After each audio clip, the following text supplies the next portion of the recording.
Guys, welcome back to Lion Mark TV Market with another exciting, delighting, and much interesting video here on the channel. Yes, this is the full video, the full Peter Obi town hall meeting in Canada, Vanguard, Canada.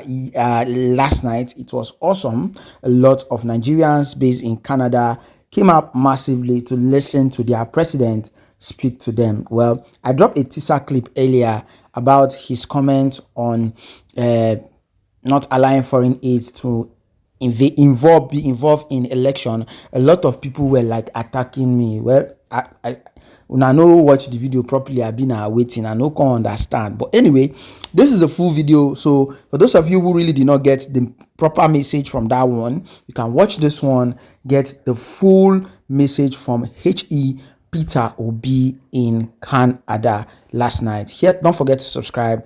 Ensure you drop a comment below. Ladies and gentlemen, can we give a round of applause to His Excellency Mr. Peter Gregory Obi? He is our keynote speaker tonight.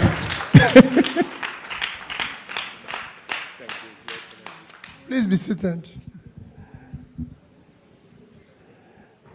Let me most sincerely, good evening, everybody.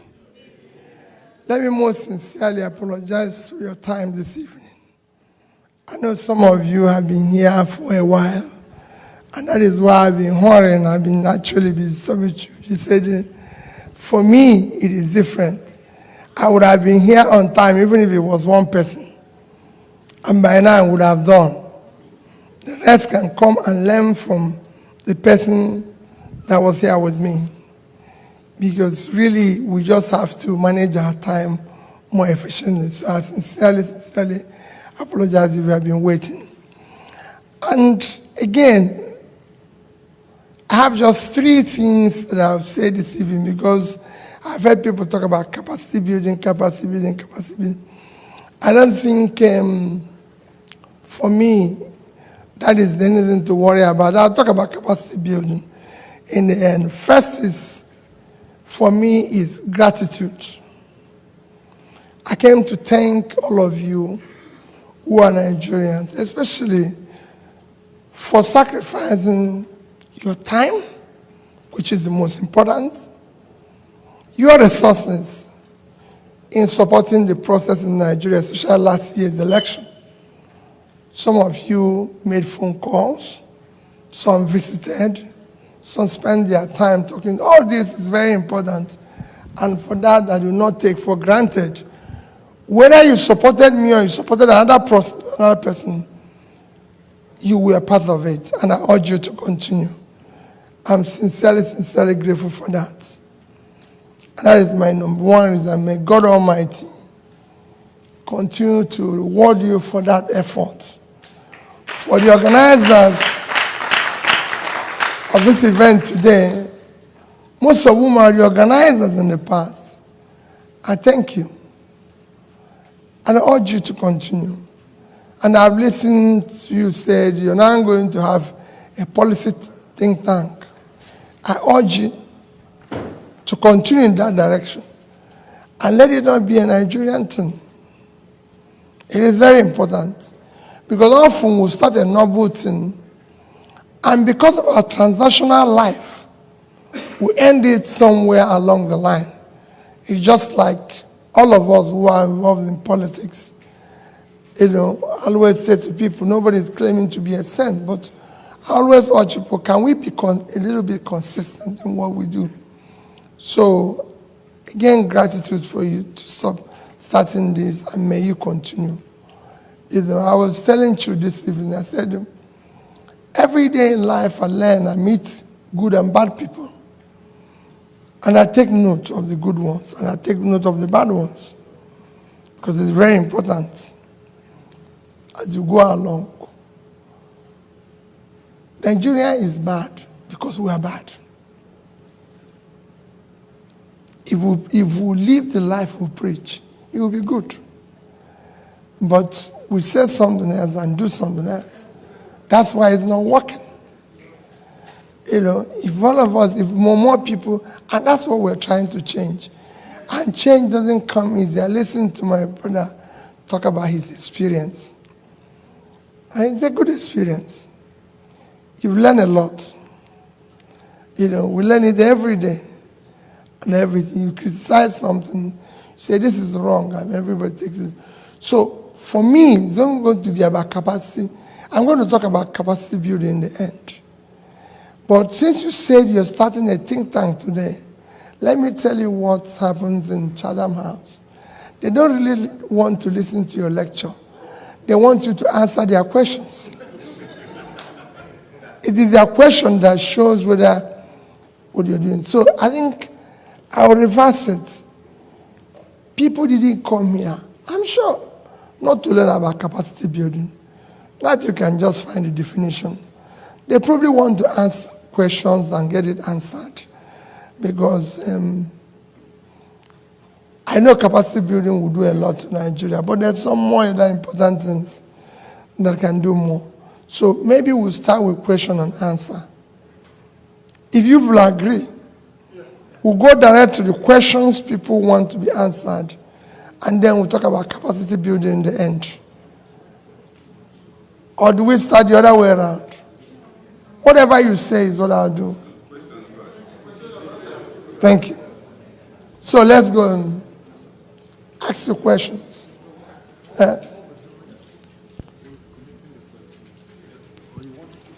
No, if you collect the questions, you won't be able to answer the ones that are not good.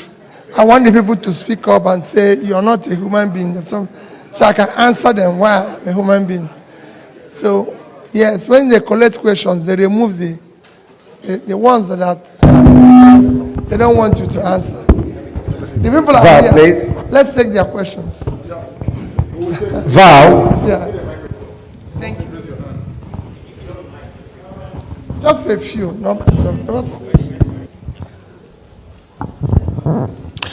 Thank you very much, sir. Good evening, everybody.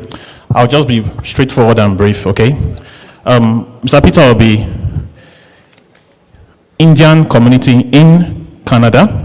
The Chinese community in Nigeria have proven that there is strength in unity and you can achieve more when you work together. Now, we know the peculiarity with Nigeria. We know the issue. I salute you for your confidence in going for the election last year. But what are you doing, sir, to bridge the gap among all the ethnic groups? Because with all due respect, okay, there seems to be this apprehension towards certain ethnic groups in the country. What are you doing to bridge that gap, not just among ethnic groups, but among political parties? Similarly to what Tinubu did when he was able to bring people from CPC, AMPP, part of Abga, PDP, and ACN to form APC. What can you do in that aspect so as to gain the power at the center? Thank you.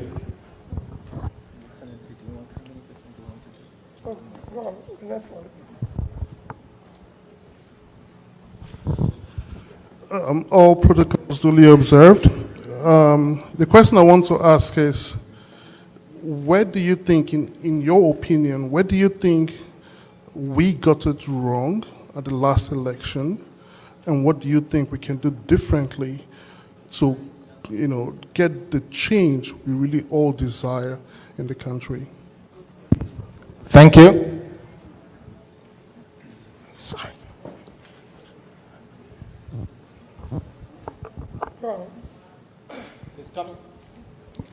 Good evening, everyone. My question is, we know in the last election, the INEC came up with an excuse that there was a glitch for the INEC server. And now on the next election will be coming in 2027. What are the plans in order to make sure that this kind of excuse doesn't come up again? Or if at all it comes up, how do you tackle it? Thank you.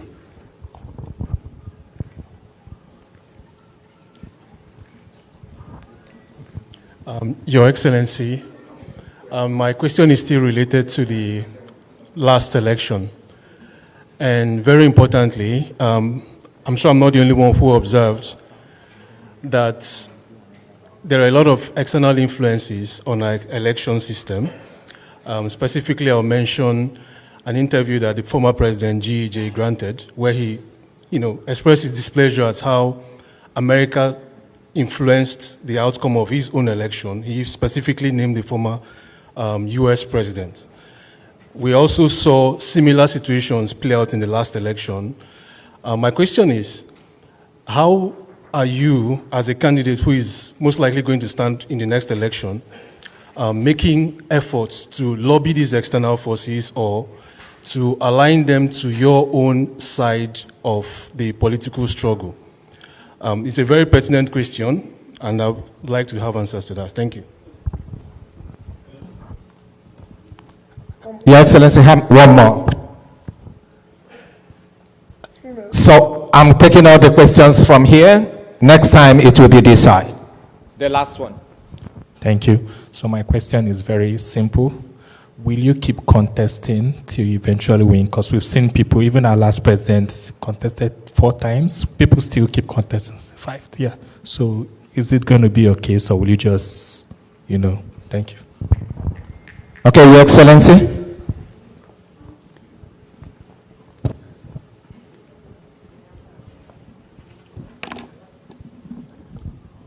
Well, let me start.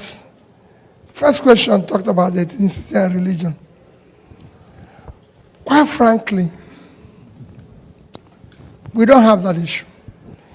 Ethnicity and religion is a clear marginalization of the elite, greedy group, the establishment, to keep us where we are. It is something that was born out of incompetence.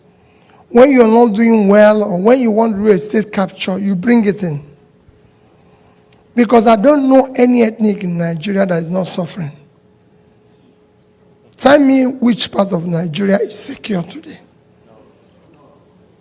Tell me if there's any ethnic group that buys bread cheaper. Tell me if there's any religion that buys bread cheaper. If the Muslim starts today to sell bread cheaper, I can tell you the Christians will go to the mosque and buy the bread. Vice versa. So it is what we use to continue keeping Nigeria where it is. Because we have refused to use the proper process based on competence, capacity, compassion to select our leaders. So they hire all sorts of tools to tell you, I'm from here, I'm from there, I'm from there. Is there any road that is started in Nigeria that is good, that only one ethnic group passes? No. Is there really any part of Nigeria that is working than any ethnic group? No. Is there education and everything? The North has been in charge for several years. That's where we have highest out of school children. You can enrich 1 or 2 people, which will not work because you're trying to just build a system where people make money without entrepreneurship. So there's no production, it will collapse over time. For me, they know we need to dismantle it. I have support all over. And they know that once that starts, so for us, once you remove, that's why I keep saying, we must dismantle this criminality. Yes. If you know any tribe, people, you can tell you, oh, we're this is happening, we're that, this is happening. But at the end of the day, that's it. I was just telling someone today, I said, listen, Abuja is in the north. You can't drive from Abuja to Kene. Can't drive from Kene to Auchi. Can't drive from Auchi to Benin. That is not in my area. But there's no road. Somebody said here, it was someone told me today it's from Obama. And I said, hey, get a minute, there's no, so you can go on and on and on. Nobody can go from Enugu to Makurdi or Makurdi to Abuja. You can't go from Kanu to Maiduguri. So they're everywhere. I try as much as possible. I drove from Kaduna to Abuja, from Kano to Kaduna, Kaduna to Abuja, just a week ago, to just cross Kaduna Ring Road took us about 2 hours. It doesn't make sense. And these are the tribes that have been in power. So forget about tribe, forget about religion. It is purely a tool employed by the establishment, the criminal gang that has set Nigeria for one place. It doesn't work. That I can tell you. And they know that we would have dismantled it. I can tell you, it will be dismantled. Once you bring competence in, they go away. All these things will go. Because it's not helping anybody. Somebody told me today about state creation and whether we'll get this, why people look for more local government. I said because we have established a system of sharing, not a system of creating. So once you're sharing, people bother about number. But when you start creating, everybody disappears and goes back to do his work. Where did we go wrong in the last election? We didn't go wrong anywhere. We did the right things. But like I always tell people, when you bring a change, you fight for enemy all those who live off the old order. They don't go away. They gang up. So, and we're not don't think it's a sprint race to remove establishment. It's a long distance journey. Everywhere it's happened in the world. Go and check everywhere, whether you're looking at what happened in India with Mandela, in America, everything. No change has come overnight. It takes time. And I urge all of you, if you really want change, we've just begun. We just have to continue to where we are. If I tell people, and I say it every day, what I go through, you ask me, why are you still in this thing? Why are you still doing this? Why do you say I have to bother? But I'm in it. And I don't intend to change. You see, every now and then you see agencies of government, tools of government, even when I'm not running an election, calling me name every day. They now organize town hall meeting just for me. No problem. It doesn't bother me. Let's keep doing what we're doing. We did well. And we should be proud of it and continue in that trajectory until we're able, yes, there might be one or two things. We'll correct them. Those things we'll correct. And I assure you we're correcting them without naming them to be able to. But it's not going to be easy. We're going to do things. INEC server was same as the establishment. The server won't work because the establishment has made it that it won't work. So it is us to continue to say it will work. There was no glitch. Amazon came and said there was no glitch. Amazon glitch is noticed globally. It's recorded globally. And as at that period, we even brought the Amazon person who says, these are the number of glitches we have since inception. And there was none that was reported that day. So we know it didn't report. It was the glitch of the establishment of criminality that is in the system. And we must one day make it work. So we know there was no glitch. So you talked about the external influences. There's no external influence. I don't need to lobby anybody. I can tell you that I went to several meetings outside Nigeria. Do Americans come to Nigeria when they are running an election? No. Do Canadians come to Nigeria? I will not go to any country. I'm a Nigerian, and I'm running to serve Nigeria. Why would I go and lobby anybody? I'm one person who says, if I'm in office, we will stop foreign aid because we don't need it. God gave us everything. We don't need to waste anybody's time.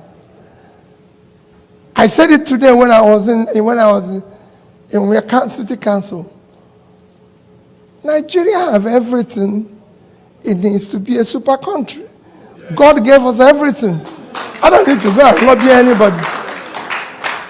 Just need to fold our sleeves and work. It's as simple as ABC. We don't need anybody. I have governed the state. I didn't leave the state. Things were bad. Before I became governor of Anambra was known for bad references and everything. In fact, it was named Home for All. And I came and said, there's no place called Home for All.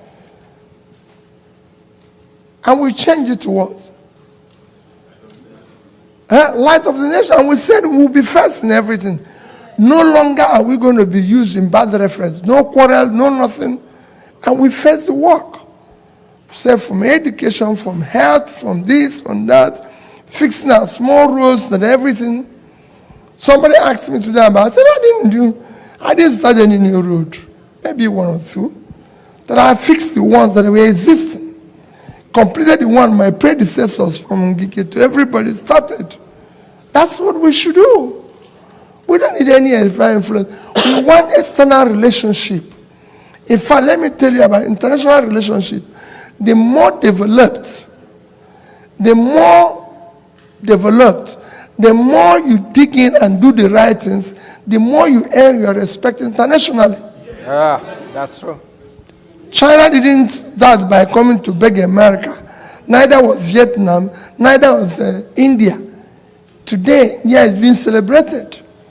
These are countries few years ago that were stuck in underdevelopment. If you don't know, within what we're talking about China, India today, between year 2000, which was just yesterday, and year 2015, China put 439 million people out of poverty. India did 260 million out of poverty. Today, those two countries, the biggest in population combined, Nigeria is almost having more people in poverty than two of them. It cannot happen. All we need is to have people who are sincere and dismantle people from stealing public money. We can't continue like that. We have oil. We have gold. We have everything. So where are we going to beg people who don't have those facilities? No. We don't need their aid. We need people to tell you. When I became governor, by influence of somebody called Professor ABSU, asked him. He asked me to go and see certain people. He's still alive. I said, I won't see them. I'm contesting to be governor of Anambra State. And I'm not from Anambra. And when I became governor, I used to quarrel with people who were not happy with me.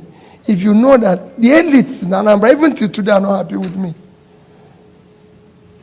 And it's not that I know it, because I go to see a president then who tells me, Peter, nobody is happy with you. And I say, Mr. President, I didn't promise people happiness. I promised to fix school. I promised to fix school. I promised to fix health. I promised to, because the only thing that would have made them happy is to give them public money, which I'm not ready to give anybody. And that's it. So people, and I can assure you that if I had won presidency, people won't be happy. The elites will not be happy. That's why they ganged up, because they know what will have happened and everything. People were not happy. So it wasn't about people's happiness. I get warned, and I say it every day. I get warned when people tell me, not even the female, not even the women, not even my wife. I always say my wife, whenever I say people are not happy, I say, you're not happy equally. Because I shut down office of First Lady. I said it shouldn't exist. Because nobody voted for you. You're just my wife and I love you. So you stay at home with me. It is me who they voted for to deal with this matter. And with that, because I found out we were going to spend more money for an office that has no value than education. How? How did we get here? So, there's no external influence. It is us. The influence begins with us as a human being. I told people in Harvard that one of the reasons people want to know why I went to so many schools, I wanted to know what I asked them in Canada. I said, what is your best university? I go to different places. I want to learn. I was in City of Brandon to learn, just to learn. And I was shocked that the person who was teaching me what I wanted to do was a Nigerian. Yep. So they don't have different brain. So why are we going to go to them? We'll talk about their influence. It is us allowing this. And finally we said, will you keep contesting? Well, I can tell you, I'm not desperate to be president of Nigeria. I'm desperate to see Nigeria work. Because they can work. So, if I find those who can do it the same way, if I find those who can do it, what I can do, what I do, of course I will encourage them. I've been part of a system that is working. I've seen systems work. What I want to see is Nigerians who don't. Have you wondered why Nigerians are so religious, yet things are going wrong? It's because they don't believe in God. They actually talk, but they don't believe in it. Because if they do, the story will be different. They will have conscience, they will have compassion, and they will do the right things. But I've seen people do the wrong thing consistently while preaching. So for me, it's not about me. It's about us. How do we get it to go right? It is not very difficult. Nations after nations have done that. Why can't we do the same thing? It's as simple as ABSU. Tell me the problem you think is the greatest problem in Nigeria. And I tell you that it can be solved. Because we're not the first people who have solved it. We're not the first people who have victim of criminality. It was all over South, I call it America. From Colombia to Mexico to this to Brazil and everything. It's been solved. We're not the first country to be immersed in poverty. It's been solved in other countries. So if they have done it, we're not the first country who did not have power. It's been solved in countries. Then everything. I was just quoting in Tanzania last week. If you follow my tweet, Tanzania last week had to shut down 5 of their facilities because they have overcapacity in electricity production. Tanzania, they shut down five facilities because they have overcapacity. They have more than they need. So what is wrong with us? That in 20, 30 years, we're stuck in one place because the establishment don't want us to go, and they root it in tribe. Is there any tribe that have electricity, my brother? No. Show me where they have 24 electricity, and we'll go there and live. So it's not a tribal thing. Or show me any religion where even a church that electricity is 24 hours in Nigeria, church, and we all go there and worship. It is nonsense. We must dismantle this criminality that is today. Please, questions from the women now. Women. Your Excellency, my name is Amina from Gombe State. I married from Taraba. My question is, there was this saying that you started getting to the grassroots late. Are you planning to start getting to people, especially people from the north? The problem of the north is when you start from the top, the minor tribes that are there, they will not be able to get the help. And even if it's given to the top, they will give it to their own religion, and other religion will not get it. So they continue donkey years. People are still, there are a lot of places, no light, no even water. They still drink water from the stream. So I hope you look onto on that.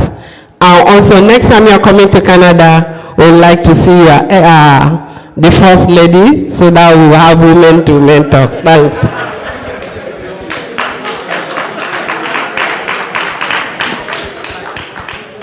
That's a question for His Excellency to answer. Okay, so I'm standing on the existing protocols. My question is around, the incident from the last election where we found out that some booths were not well covered by the Labour Party agents. So my question is, what strategies are you looking to put in place, like in the coming election, to make sure that there's a widespread of Labour Party agents? People are still going to be in Labour Party. Then are we hoping also to see like a collaboration or a merger with other political parties, because it's going to be very difficult for you to unseat the present government or the present administration. So this is my question. Thank you. Thank you. Hello, good evening, ladies and gentlemen. I don't have question for Mr. Peter Obi. I just want to say thank you very much for giving Nigeria youth a lot of hope and encouragement. Thank you so much. May God bless you.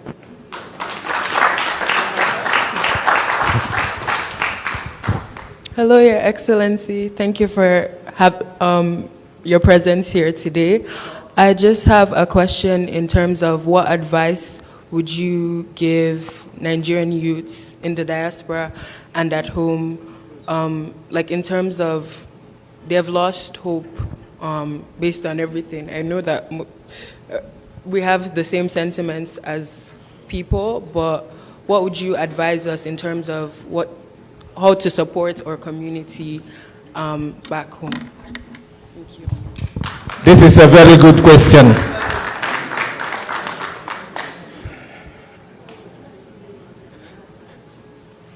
How many of you here know MC Danfo? MC Danfo? If you know him, you know why I'm doing what I'm doing. No, it's for him. Good evening. Thank you, Your Excellency. I have two prompt questions. The first one is a personal one. You've said a few things. One is about the criminal enterprise in Nigeria, about how difficult things are. I'm wondering, how do you keep going?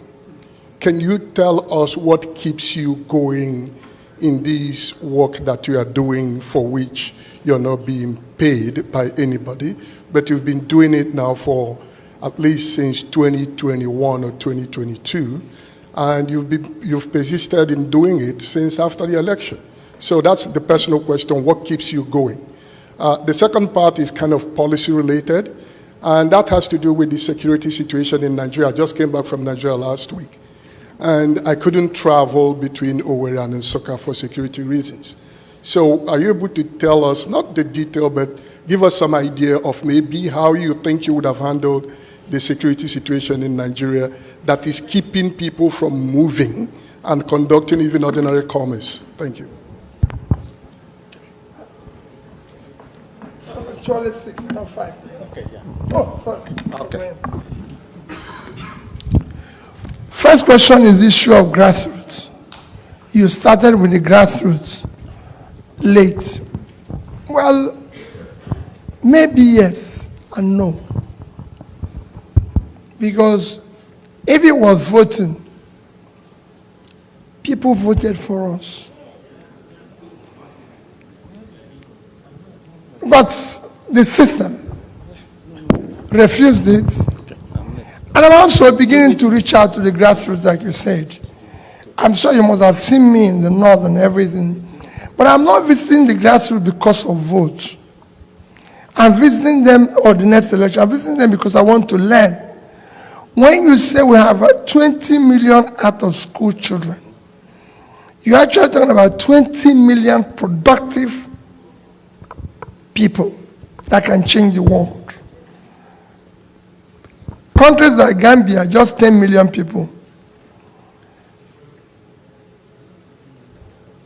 Netherlands is 17-point-something million people. I can go on and tell you countries that are not even up to 20 million. There's so many of them that are not even up to 20 million. So it becomes imperative for us to look at what is happening to them. And I went to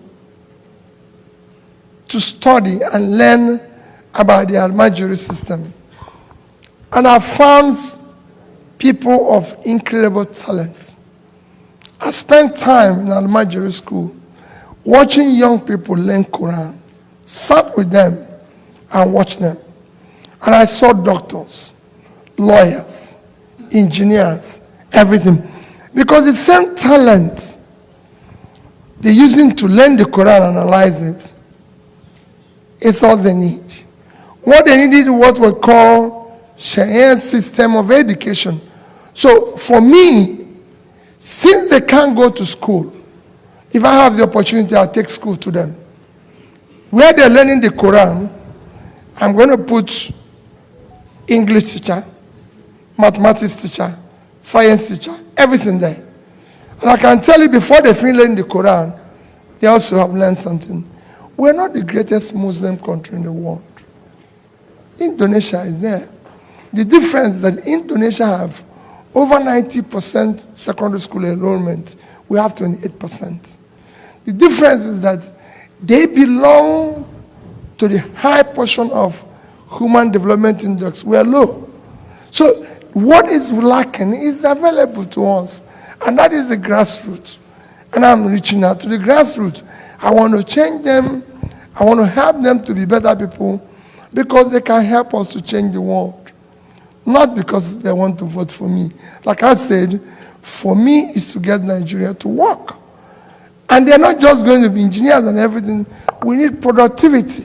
Productivity today. I believe that today Nigeria can change from the north. We can make more oil work for us, but I can tell you, the north will generate more money, more resources for us than oil.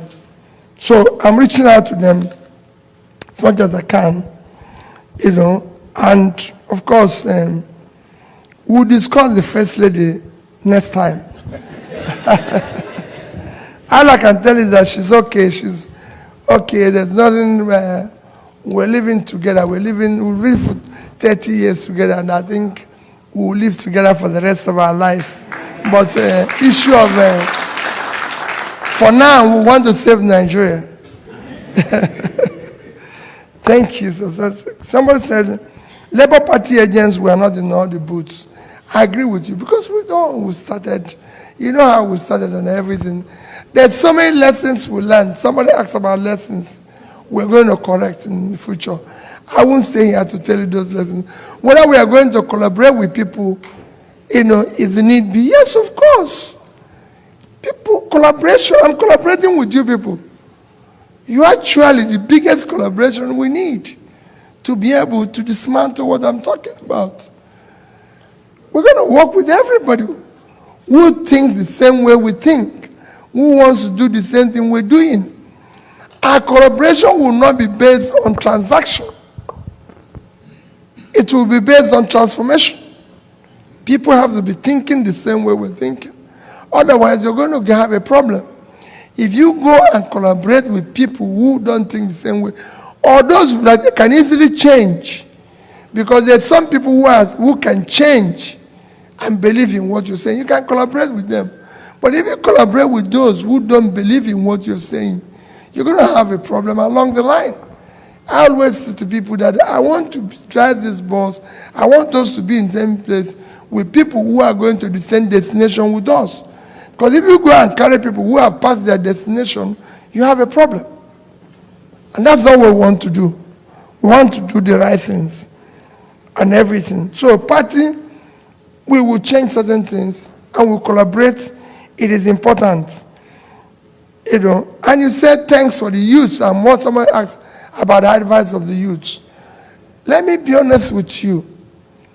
We're doing what we're doing for the youth because we want to save ourselves. You can't bequeath your children anarchy and think you'll be safe. The reason why we have insecurity today is because we didn't invest in our youth yesterday. It is those people that were left and abandoned that have become a problem to us.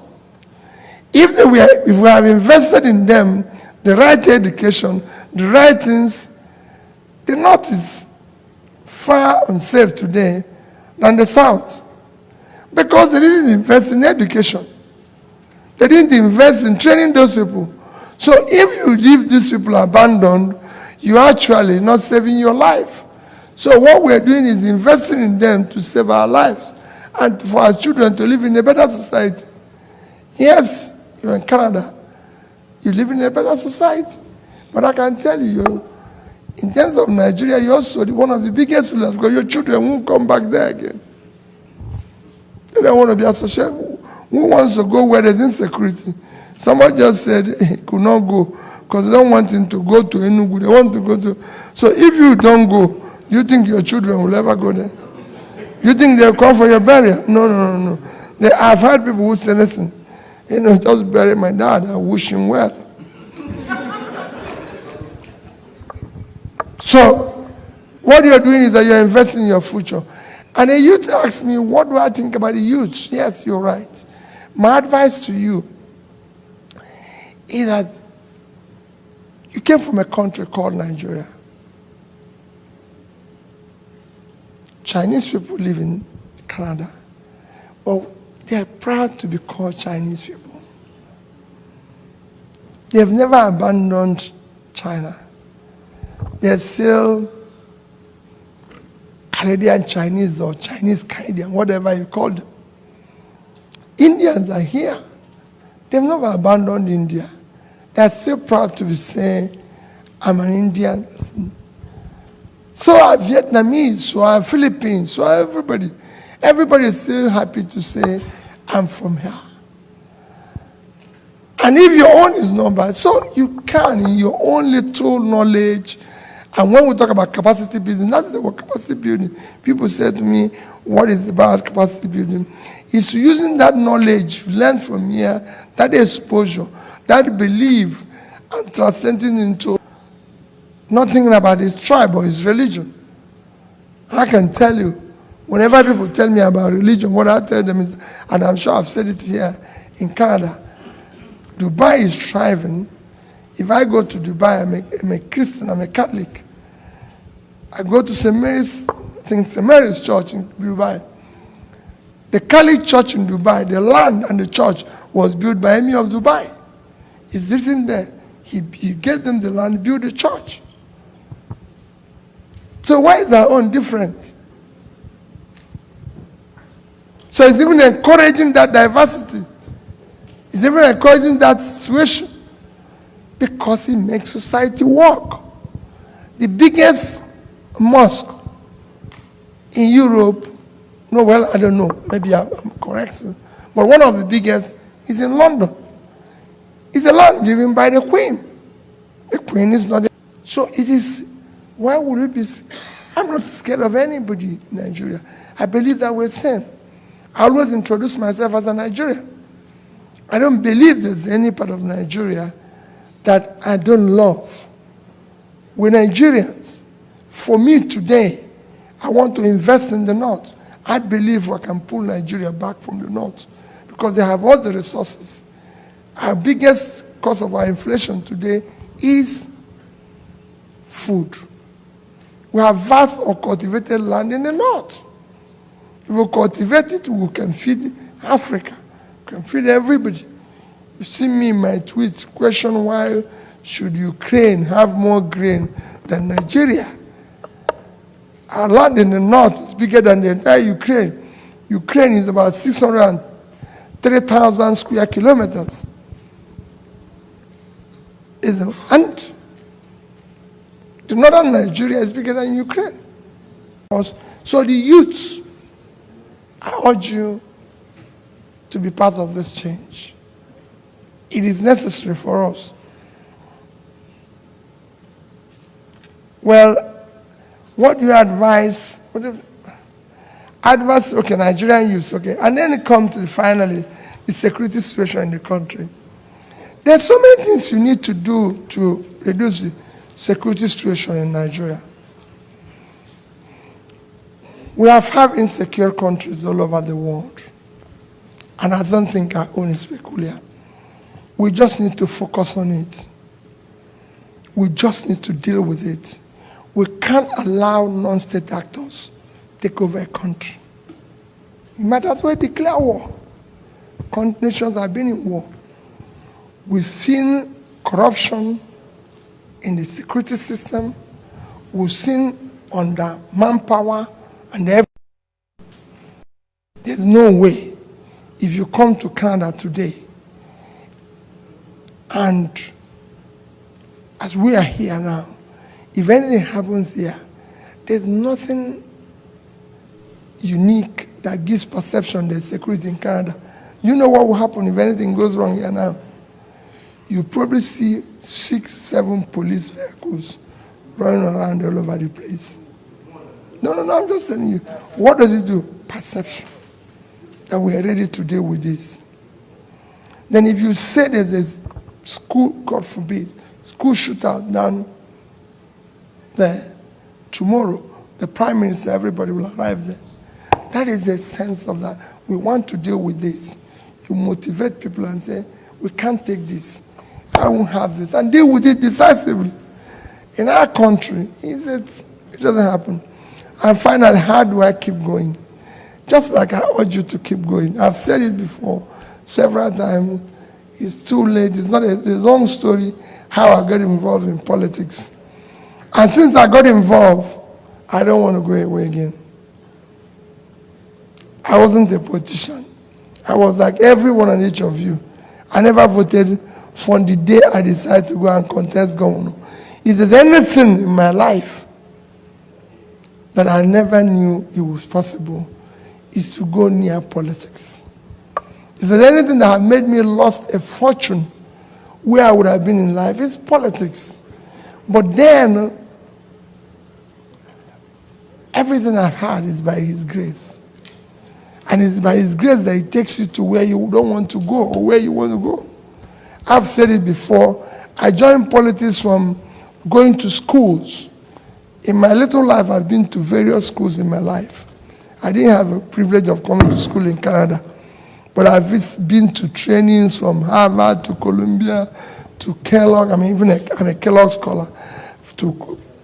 Somebody asked me just last week, said, Peter, how are you an alumnus of Cambridge, Oxford, IMD, Kellogg? And I said I was actually going to know whether there's something in their brain that is different from our brain. But wherever I go, I found out that our brain might actually be better than their own. And I asked myself, so where are you not doing better? But in Kellogg, I met a man called Professor Donald Jacob, the Dean of Kellogg Graduate School. This was in 2001. He took us on a course called the World Economy. Since you wanted to know, let me explain it to you. And he taught us for 3 months. He never mentioned anything about Africa. A day before his last day, that is the last day he would retire from Kellogg, he came into the class and the whole hall was full. The whole of Kellogg Graduate School hall was full. And I said, Dean Jacob, you haven't said anything about Africa. He said, do I want to know about Africa? I said, yes. I paid $40,000 for this course. And you haven't talked about my country. Dean Jacobs, I went to live there. I'm going to live with them. So, the reason why, because you asked this, we were low in education. I could visit those schools, people in Anambra State, twice, 3 times. And I would say to people, these 2, they don't have anything. We are in Anambra. You won't believe it's the same school. To get admission there. Where are you from? I could feel it. Where schools change and know the names of the school, at their face. When I had poverty, when I do things and everything, he always tell me, say, Peter, no. It's not about stay. And it's not because he did it with me. You see where I said everything. He said, Peter, but it's not. And he will always ask me, say, but it can change the life of somebody in my village. Sleep. It doesn't matter, I can sleep here. It's just me. I'm in the best place, I will be awake. So, it's a big man. I said, well, you pay. We drove together to his village. And I said, 5,000. You could see the joy in their face. So that's what keeps me going. When you see those poor people, that's all they are suffering for. They didn't do anything by going around preaching to people and saying, we have to change. I wouldn't want to go on and question because you have something you want to do. Help them to run their Chatham House. Who need to be able to learn to do. It's about capacity. Whether you're talking about people, sports, everything, the people, me, maybe in school, I went to see a Jamaican over there. As I said, athletics and everything. It was actually, they were earning more money than they did. So many things you talked about, Easter's or New Year's in prisons. And I tried, you won't believe it. How anything goes. So even if you, because we have not it, so when you get there, the more you, it's from Taraba, 54,000 square conducive place.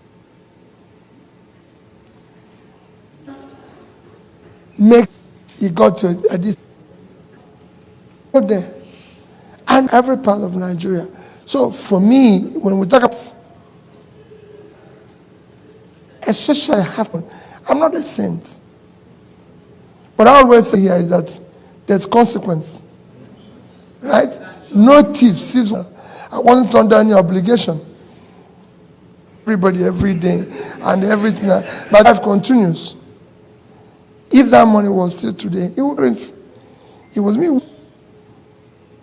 Imagine if I had 100%, I wouldn't be here talking to you. So, but these are sacrifice. Sleep well and come and be listening to this. We don't sacrifice today, like he's doing now. Go back there is worse. So I think I'll work hard. Thank you.